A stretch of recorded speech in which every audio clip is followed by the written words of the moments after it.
আসসালামু আলাইকুম প্রিয় তাওহীদি জনতা, আগামী 18ই রমজান রোজ রবিবার যুব সমাজ ও এলাকাবাসীর উদ্যোগে প্রতি বছরের ন্যায় এই বছরও তাফসিরুল কোরআন মাহফিল অনুষ্ঠান আয়োজিত হবে। স্থান মদনখালী মধ্যপাড়া জামে মসজিদ বাদ জোহর হইতে। উক্ত মাহফিলে আপনারা সকলে দলে দলে যোগদান করে দুজাহানের অশেষ নেকি হাসিল করুন। 24 ঘন্টার ভিতরে মানুষ যত গুনার কাম করতে থাকে, মানুষের কলবের মধ্যে একটার পর একটা দাগ পড়তে থাকে, পড়তে কলবটা অন্ধকারাচ্ছন্ন হয়ে যায়, ময়লাযুক্ত হয়ে যায়, মরিচাযুক্ত হয়ে যায়। নবীজি বলেন, যেভাবে লোহাতে পানি লাগলে জং পড়ে যায়, মরিচা পড়ে যায়, মানুষ গুনাহ করার কারণে মানুষের কলবে এরকম মরিচা পড়ে যায়, জং পড়ে যায়। শিরিক তো শিরিক, এখানে তোমার কোনো যুক্তি চলবে না, আমার কোনো থিওরি এখানে আমি খাটাইতে পারবো না। রব যেটাকে শিরিক বলেছে, হাবিব যেটাকে শিরিক বলেছে, ওটা তোমার ভালো লাগলেও শিরিক, তোমার ভালো না লাগলেও শিরিক, তোমার মন চাইলেও শিরিক হবে, তোমার মন না চাইলেও শিরিক হবে। রব বলেছে, নিষেধ করেছে, হাবিব জানায় দিছে এই কাজগুলো শিরিক। আলেমরা বলতেছে, পাগলের মতো বলতেছে, তুমি তাদেরকে শত্রু মনে করতেছো।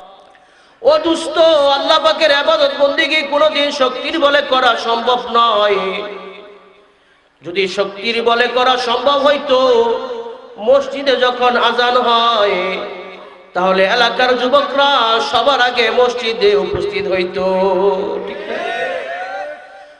নবী ঈসা আলাইহিস সালাতু ওয়াস সালামের কাছে এসে বলবে, হে নবী ঈসা, আপনি তো রূহুল্লাহ, আপনি আল্লাহর কাছে একটু শাফাআত করুন আমাদের জন্য।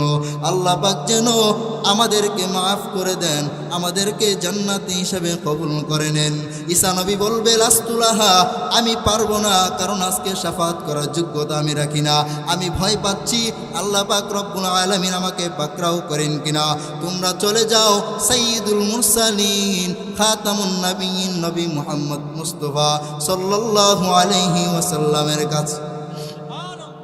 সমস্ত মানুষ নবী মুহাম্মাদের কাছে চলে আসবেন।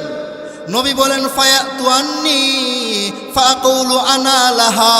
আল্লাহু আকবার।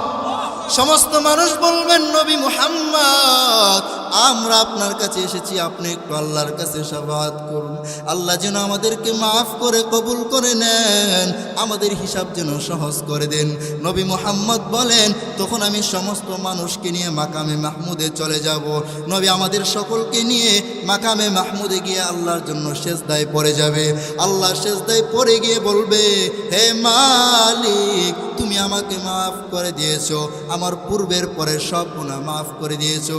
আল্লাহ, তুমি আমাকে আজকে বেইজ্জতি করিও না, আমার উম্মতকে ছাড়া আমি জান্নাতে যাব না।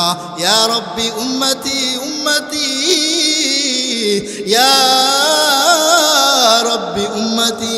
আল্লাহ,